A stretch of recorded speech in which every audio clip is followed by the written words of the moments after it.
Assalamualaikum warahmatullahi wabarakatuh. Bismillahirrahmanirrahim. Assalatu wassalamu ala asrofil anbiya wal mursalin ala sayyidina Muhammadin sallallahu alaihi wasallam wa ala alihi washabihi ajmain. Amma ba'du. Yang terhormat Bapak dosen, yang terhormat teman-temanku sekalian. Langsung saja saya di sini akan memperkenalkan anggota kelompok 7 ilmu pendidikan. Yakni anggota yang pertama yakni saya sendiri selaku materi pertama. Nama saya Muhammad Ikhwanuddin Awalul Ilham selaku pemateri pertama. Setelah itu pemateri kedua ada Mbak Sayyidah Indah Nadela, dan pemateri terakhir yaitu Mbak Faikoh Yumni. Oke, langsung saja. Di sini saya akan menjelaskan sedikit tentang pengertian pendidik. Oke, di sini saya akan menjelaskan tentang pendidik. Pendidik, kalau menurut saya sendiri, pendidik adalah orang yang mendidik. Seseorang yang memberikan ilmu atau pengetahuan lebih kepada seseorang secara konsisten dan berkesinambungan. Siapa orang tersebut? Orang yang membutuhkan pendidikan. Maksud orang yang membutuhkan pendidikan adalah orang yang membutuhkan proses, orang yang sedang membutuhkan proses untuk mengubah suatu sikap atau perilaku orang tersebut. Mungkin itu saja dari saya, kurang lebihnya mohon maaf. Assalamualaikum warahmatullahi wabarakatuh. Assalamualaikum warahmatullahi wabarakatuh. Saya akan menjelaskan bagaimana syarat-syarat menjadi seorang pendidik yang baik. Syarat menjadi pendidik itu sangat penting karena kelancaran dan kesuksesan proses belajar mengajar itu ditentukan oleh pendidik. Nah, di sini ada pun syarat-syarat menjadi pendidik yang baik dan benar. Yang pertama, seorang guru harus mengenal seorang siswanya, yaitu mengetahui secara khusus sifat, kebutuhan, minat, pribadi, serta aspirasi muridnya.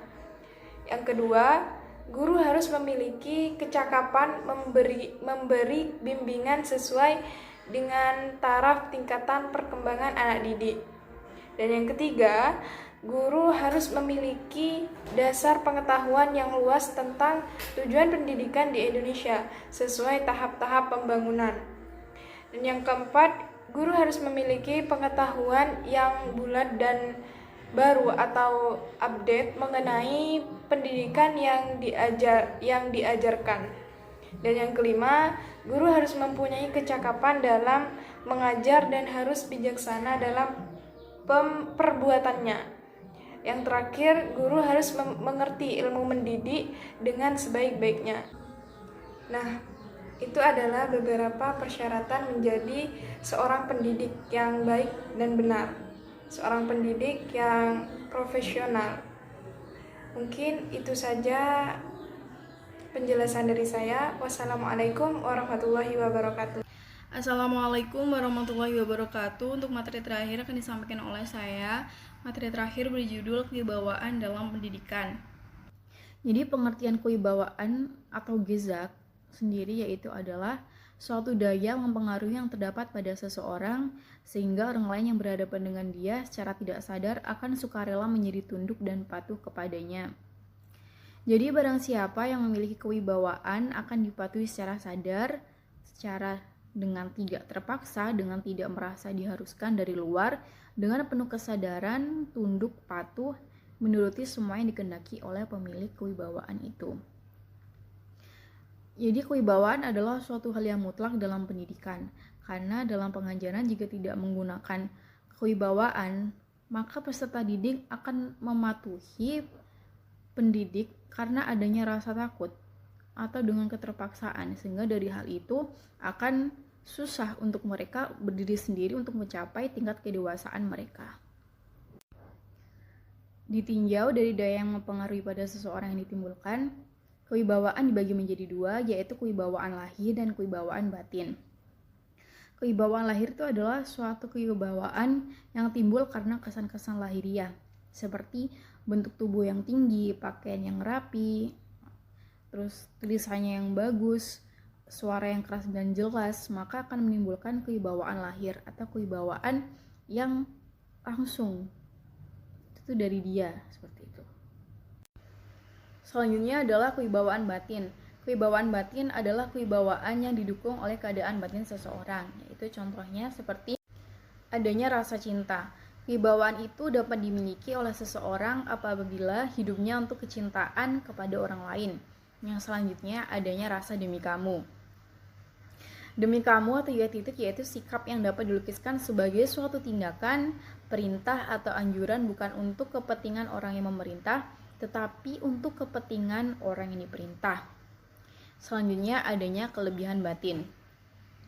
Seorang guru yang menguasai bidang studi yang menjadi tanggung jawabnya bisa berlaku adil, objektif, dan bijaksana, merupakan contoh-contoh yang dapat menimbulkan kewibawaan batin. Selanjutnya adanya ketaatan terhadap norma. Menunjukkan bahwa dalam tingkah lakunya dia sebagai pendukung norma yang sungguh-sungguh selalu menepati janji yang pernah dibuat, disiplin dalam hal-hal yang telah digariskan. Selanjutnya fungsi kewibawaan dalam pendidikan, yaitu adalah membawa anak ke arah pertumbuhannya dan bisa mengakui wibawa orang lain. Namun di dalam itu ada beberapa fungsi kewibawaan pendidikan yang lainnya. Yang pertama yaitu mempengaruhi anak untuk menuju kedewasaan. Yang kedua, membantu anak menjadi orang yang kelak dapat dan sanggup memenuhi tugas hidupnya dengan berdiri sendiri. Maka dengan adanya kewibawaan mereka bisa berdiri sendiri dan berkembang menuju tingkat kedewasaan mereka. Yang ketiga, membawa anak ke arah pertumbuhan yang kemudian dengan sendirinya mengakui wibawa orang lain dan mau menjalankannya juga. Dengan kedewasaan itu, dengan semakin dewasa mereka akan lebih memahami atau mengakui wibawa orang lain, dan seiring itu mereka juga akan memiliki wibawa mereka sendiri. Selanjutnya adalah anak akan mengerti bahasa untuk menerima petunjuk-petunjuk tentang apa yang diperbolehkan dan apa yang tidak diperbolehkan oleh pendidik. Yang kelima, membuat anak mendapatkan nilai-nilai dan norma-norma hidup. Pendidik dapat menjalankan kewajibannya atas dasar cinta dan selanjutnya perputaran masyarakat menjadi lebih baik. Perbedaan kewibawaan orang tua dan guru. Yang pertama, kewibawaan orang tua. Orang tua adalah pendidik utama dan pendidik asli sebelum adanya pendidik-pendidik lain yang menerima tugas dari Tuhan Yang Maha Esa untuk mendidik anak-anaknya. Maka oleh sebab itu, untuk semestinya orang tua harus memiliki kewibawaan dalam mendidik anak-anaknya. Berikut dua sifat dari kewibawaan orang tua. Yang pertama yaitu adalah kewibawaan pendidikan. Ini berarti bahwa dengan kewibawaan itu orang tua bertujuan memelihara keselamatan anak-anaknya agar mereka dapat hidup dan selanjutnya berkembang rohani dan jasmaninya menjadi manusia dewasa. Dengan pendidikan-pendidikan kecil di lingkungan keluarga merupakan hal yang sangat penting untuk keselamatan anak-anak ke depannya. Yang selanjutnya adalah kewibawaan keluarga.